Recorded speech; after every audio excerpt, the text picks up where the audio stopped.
Today on Basic Bytes, we're going to be peeking at the contents of the Commodore 64 Program Pack, which doesn't seem to be around anymore, even though Commodore gave away free copies of this disc with its 1541 disk drives. I'm also going to tell you what I've been able to find out about its history and where you can now, once again, get your very own copy.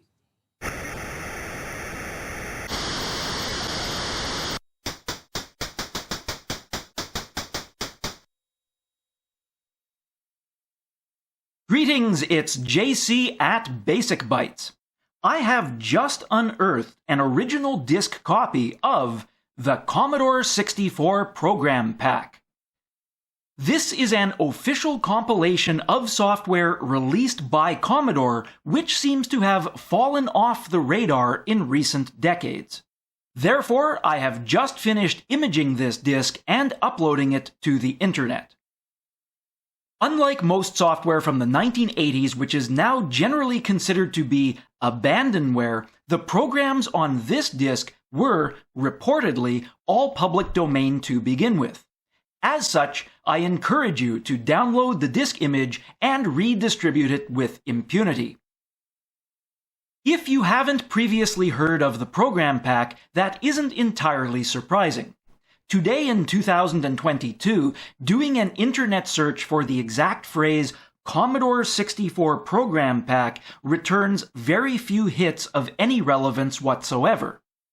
The best of those is the Transactor magazine, Volume 4, Issue Number 3, from April of 1983, which on page 14 has the heading, Free Program Pack with 1541 Disk Drives. The blurb below it reads, quote, 1541 disk drive purchasers will now receive a Commodore 64 Program Pack at no charge. You get a manual with short descriptions of over 30 public domain programs, including some games, sound/graphics demos, and utilities, unquote. As an added footnote from myself, if some of the contents of the disc do not seem to be entirely impressive, particularly where things like graphics demos are concerned, it is very worth remembering that in April of 1983, the Commodore 64 was less than a year on the market.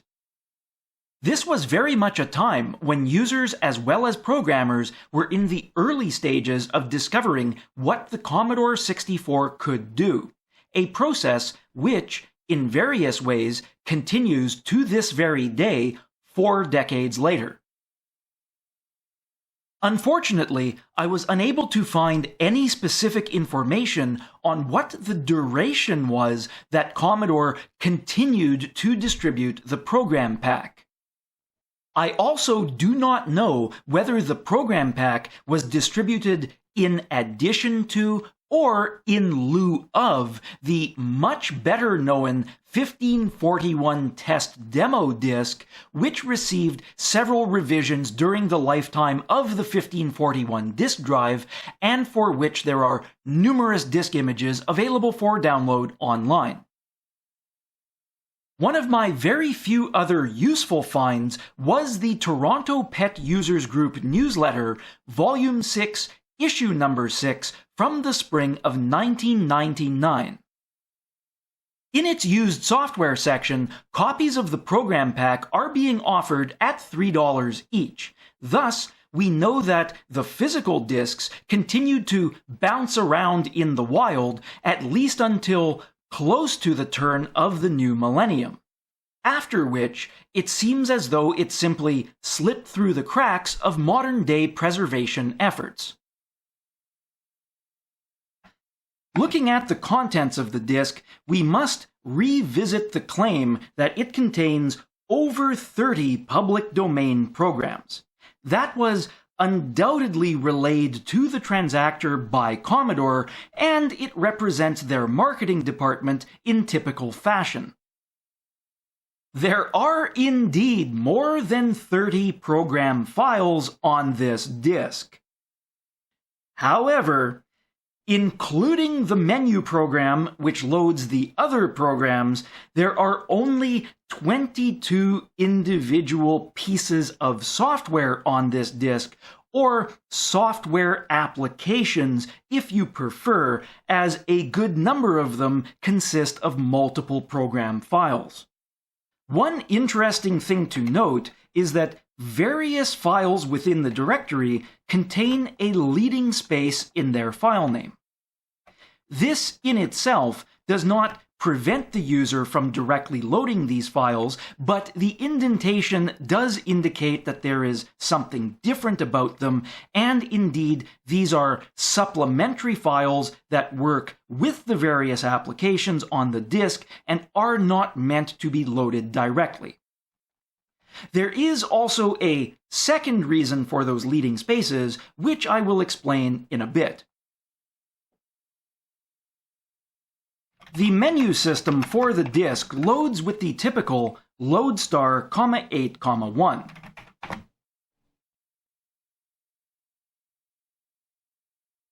Even if you have never before seen the program pack, this directory assistance program by Michael Schaaf may look very familiar to you, as various Commodore user groups used it or programs very much like it as a convenient means of cataloging the contents of their disk of the month, for example. Noting the Create Directory option towards the bottom of the screen, this is a handy program that will scan the directory of a floppy diskette and create a sequential file with an alphabetized list of all of the program files on that disk. Once created, that sequential file is then loaded in as the menu on each subsequent run. It is worth noticing, however, that as we hit the F1 key to continue listing, the listings only consist of the 22 applications that I previously mentioned were on this disk. Since the menu is automatically generated, I therefore assume that the file names with leading spaces were named as such primarily as some sort of a signal to this software that they should be skipped over when generating the menu. To round out today's video, rest assured that I am not going to demonstrate all 22 applications contained within the program pack. If you possess that level of interest, I suspect that you will have an even more rewarding experience simply by downloading the disk image and exploring its contents for yourself in an emulator such as Vice, for example, if not on actual hardware. What I will do, especially seeing as I am missing the original manual with the short descriptions of these programs that was supposed to accompany the original disk, is describe each one of these applications in a few words. We will also fire up a few of them along the way. By the way, if you have the original manual that came with this disk, or you know of someone who has scanned it and put it online, I would very much appreciate a link in the comments, as I would be quite interested in taking a look at it. So let's get on with the list. 1541 Backup is one of the early utilities for copying your diskettes. Amort Tables is financial software which calculates interest payments on a loan. Artillery is a version of a generic game that exists on just about every platform, where you have two enemies taking turns firing projectiles at each other, and for each turn you need to set things like angle and power while compensating for a changing wind speed. Number 4. Bits and Bytes is educational software which teaches the terminology of bits and bytes and peeks and pokes. It is somewhat interactive in that it occasionally stops to ask you to input answers to questions which check your understanding of the material. Judging by the fancy intro screen, this software was actually programmed by Commodore and not merely a third-party public domain program selected for inclusion on this disk. The color schemes, however, are somewhat horrible. The program rotates the color of the main text with each new screen of information, creating some color combinations that are pleasant and others that are garish.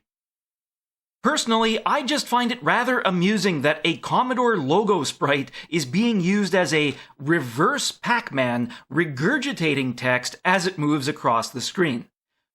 I'm honestly not sure if I've ever seen the Commodore logo used in exactly this fashion before.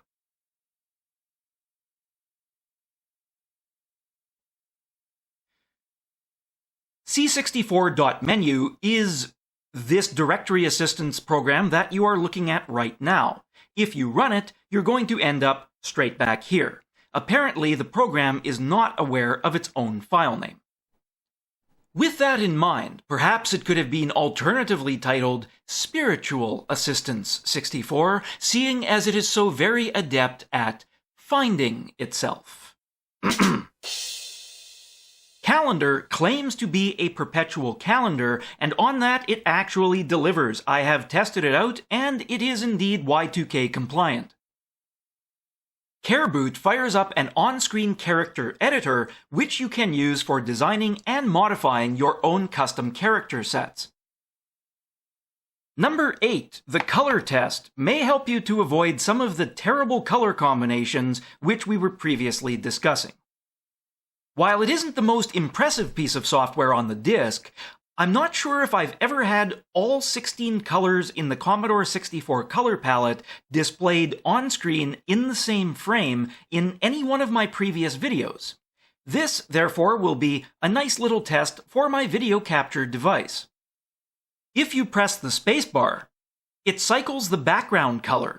So, if you are doing Commodore 64 graphic or game design, and you want to know which color combinations work well together and which ones really do not, this might actually be a useful little utility.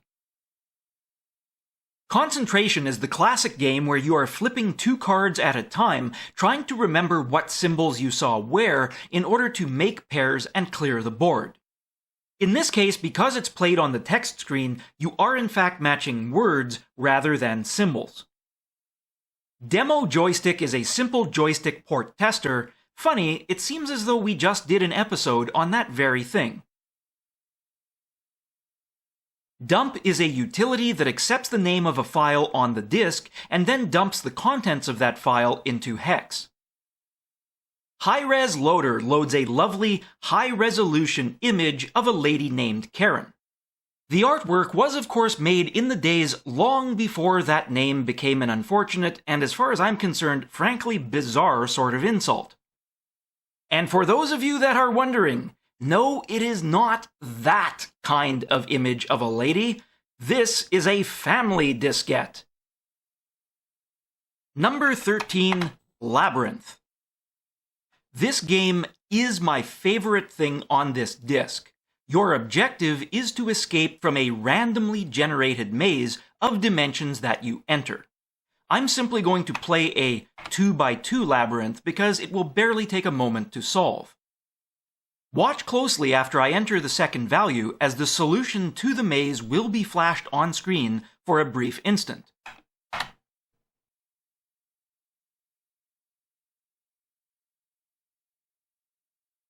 And now we are in the labyrinth, and this is one of the reasons why I love this game.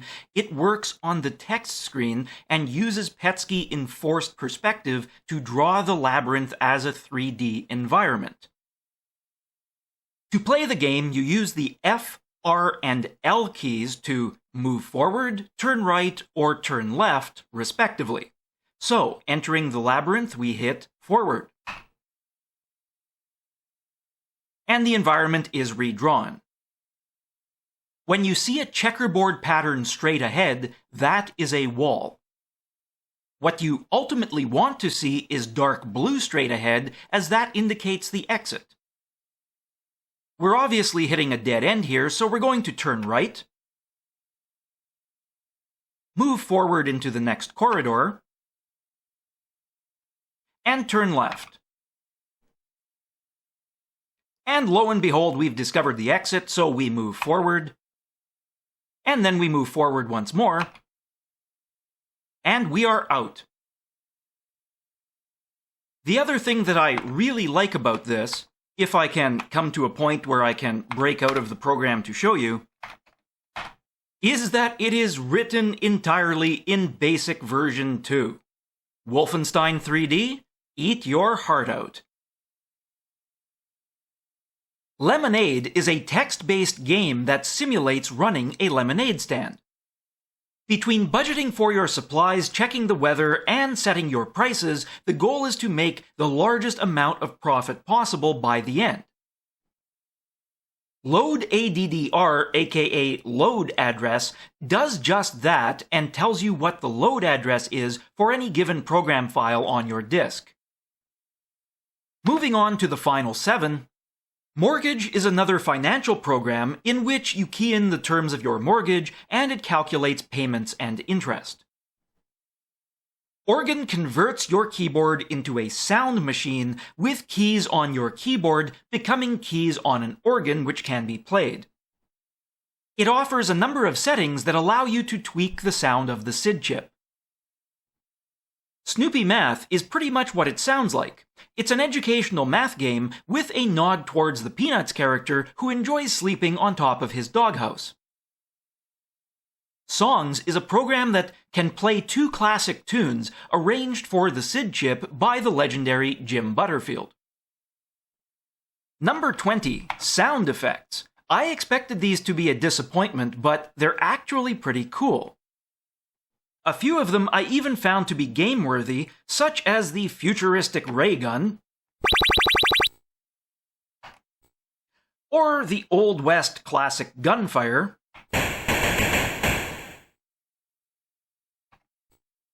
or the alien sound effect, which sounds rather like a futuristic computer crunching numbers on the original Star Trek. All of these are written in BASIC, so you can easily look at the source code to see for yourself the collection of pokes that makes them compute. Sprite Boot fires up an on-screen sprite editor which allows you to create and edit your own. And last but not least, speaking of Jim Butterfield, Supermon 64 is a machine language monitor written by the same. There is one more interesting thing here, and that is what happens when I hit the F5 key to exit. You'll notice it resets the color scheme of the Commodore 64, but it resets it to what we consider to be the VIC-20 color scheme, which is blue text on a white background and a teal border. Because the Directory Assistance Program was written in 1982, it's possible that it was being worked on before the Commodore 64 was even released, and possibly even being ported from a similar tool for the VIC-20, therefore it is possible that the programmer simply went with what was the going color scheme at the time. However, even though I cannot remember a specific source, I have also heard stories that this was meant to be the color scheme of the Commodore 64 as well, and in fact, that the light blue on dark blue that many of us have come to so nostalgically love was not selected for any aesthetic reason, but rather to disguise some rather bad graphical issues that were being experienced with the earliest revisions of the VIC-2 chip. So while we cannot say for sure, it is also possible that the programmer was working from a preliminary specification for the Commodore 64 and believed that he was restoring the correct color scheme on exit. To get your very own copy of the Commodore 64 Program Pack, visit my file share at files.basicbytes.ca. I have uploaded a zip file containing the D64 disk image as well as several supplementary files such as the original nib file and a scan of the diskette's label. I once again encourage you to distribute this piece of public domain Commodore computing history far and wide, and if you are connected to any of the online software archives, please feel quite free to upload the disk image there as well. If you have any recollections that can help fill in more of the history of this diskette, your commentary will be gratefully appreciated. Otherwise, if you found this video interesting or entertaining, please like and subscribe to Basic Bytes for more. I should also mention that, as with many casual content creators, I do very much enjoy making these videos, and I simply struggle with the challenge of finding adequate time in which to do so, lest anyone get the idea that I am sitting here whistling Dixie.